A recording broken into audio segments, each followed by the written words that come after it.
మంచి చెప్తే మాట్లాడరా మీరంతా.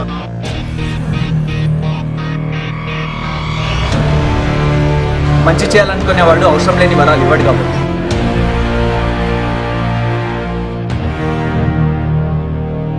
వాళ్ళు ఇచ్చేవన్నీ యాక్సెప్ట్ చేస్తున్నా, మిమ్మల్ని ఏమన్నారు?